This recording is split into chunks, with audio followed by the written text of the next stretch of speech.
I was here 1 year ago, and there was some. Okay, just wait for the truck to pass. So I was saying, I was here 1 year ago, and there were many and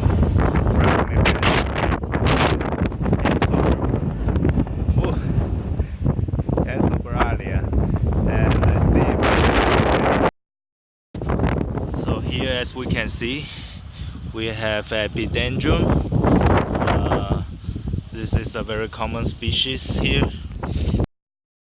Okay, now I found a Phragmipedilum. I think this is a longifolium, and it has this infinite inflorescence. It just keep blooming, but usually one flower at a time. And here, see if we can get a close-up. Yeah, it's quite windy today. I have to hold it down to get a clear shot of it. So Phragmipedilum longifolium is pretty common here in this region. And here we have another plant, and this one does not have a flower. Let's see if we can find some Sobralias. So here we have a cluster of Phragmipedilum, and you can see also we have a couple of Sobralia. It's quite windy here. I don't know if they can grow as large as the bigger Sobralia. Usually it's a tall orchid. And here we have some nice Phragmipedilum. It's just about to flower. It's extremely windy. And this is I don't know which species is this, but I think this is the smaller here.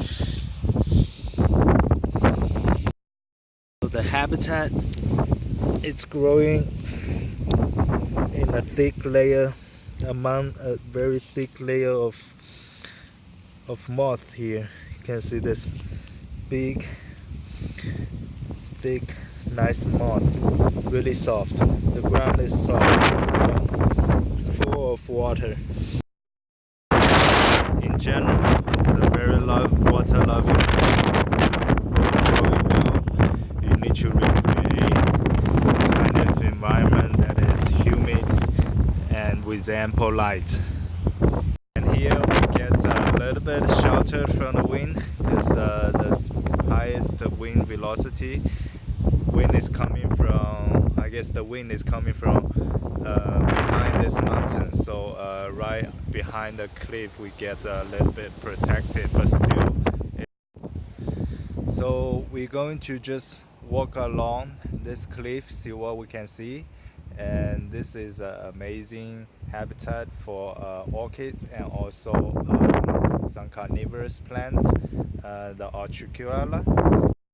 So we can see on the cliff there's a lot of moss and fern and some cushion plants, and so we can see the first Phragmipedilum. It's here behind this cluster of fern. I have also Sobralia, and here down here we have another one. It's a Phragmipedilum longifolium, and it's the same kind. And so over up here we have I think it's a Epidendron, no, but okay, I forgot the name, but I know what genus is that. I need the help from Google autocorrect to help me with all these Latin names, because I just decided to film this video right at the moment.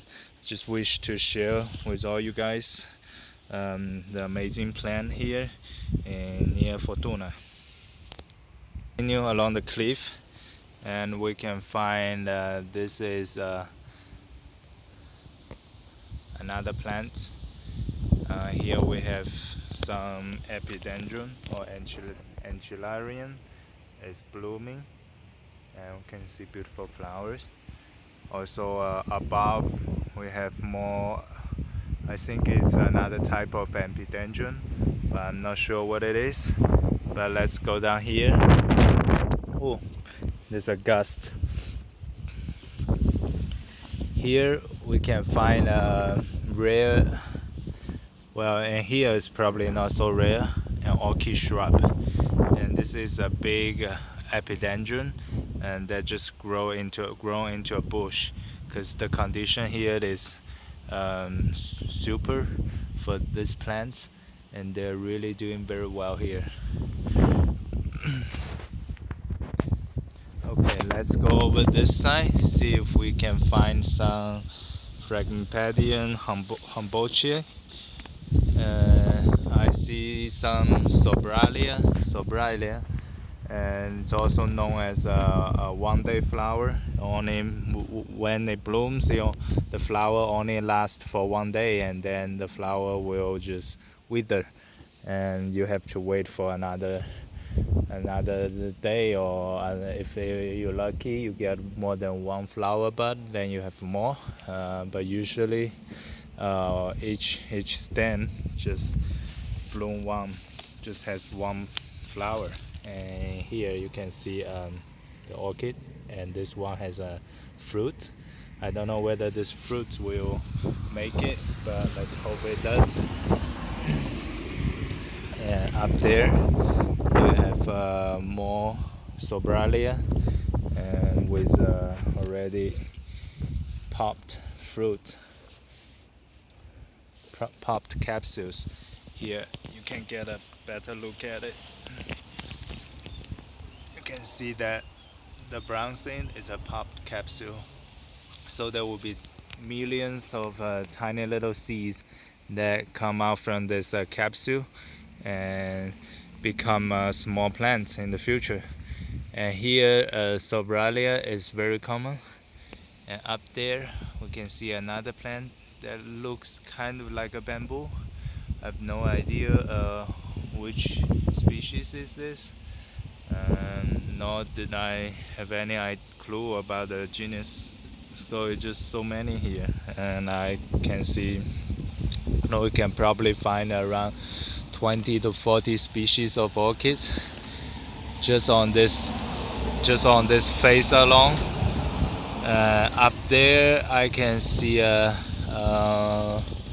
Phragmipedilum Humboldtii, and it's not in flower. So let me see if I can find someone that is closer, so you guys can take a good look at the plant itself. Let's just keep walking along.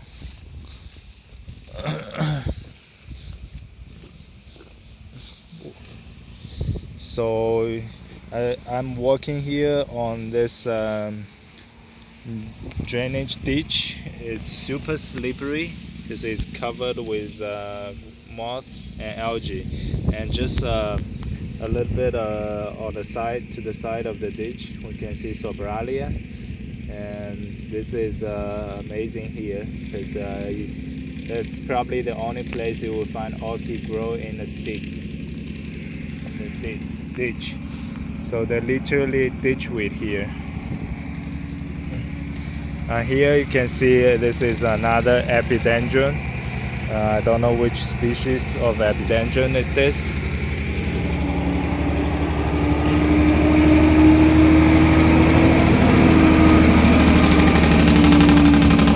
Oh yeah, just look above. The previous orchids that I don't know which species. I think now it is Epidendron as well. I don't know if you can see it. It's a giant bumblebee. It's crawling here. There's a tiny little cow path.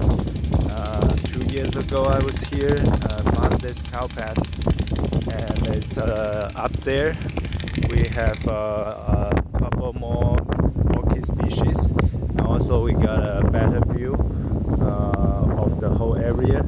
So let's see, let's go up and see what we can find. Okay, so here we see another Phragmipedilum longifolium, and then the tiny little blueberry, and also this amazing plant. Look at the flower. So if you find this kind of flower, you will know that it's a typical flower made to attract hummingbird. It looks more like a plastic, man-made, and hummingbirds are attracted to this kind of flower because they reflect strongly ultraviolet light. Yeah, really interesting philodendron plant, and it grows under the strong wind condition, develops a robust stem and clinch tight to the ground. And yeah, what I found here is what I believe is an abandoned quarry. People extracted stone from here, probably just about a while ago. And it's slippery, it's windy. You need to make sure that I set each of my stem firmly to the ground, so I only get blown away by the scenery, not by the wind. After a little bit of hike, we have sites of Phragmipedilum humboldtii. When it's not blooming, it's really hard to spot. But if it blooms, they have this 30 centimeters long flower with the pattern that's dragging, dangling, and spiral. And now zoom out a little bit so you can see the habitat. So now we're in the middle of the storm, and I found this nice rock peak that have us sheltered temporarily from the high wind, so I can have my umbrella. That's hopefully I'm not going to stay here for too long. My umbrella set up now to block the last little bit of the wind. So as I was saying this, there was a very strong gust and almost break this tiny little shelter. Okay, now it's 11:38. The rain stopped. It's still really windy, and you can see there in the distance the cloud is moving. So now I'm trying to go back to the roadside and catch a bus and continue the journey. And so it has been a very nice small hike to check all these plants again. Hopefully next time I can come back here during the flowering season, because the whole scenario will be different. You will see all these orchids blooming at around the same time, and it will just filled with wildflowers here.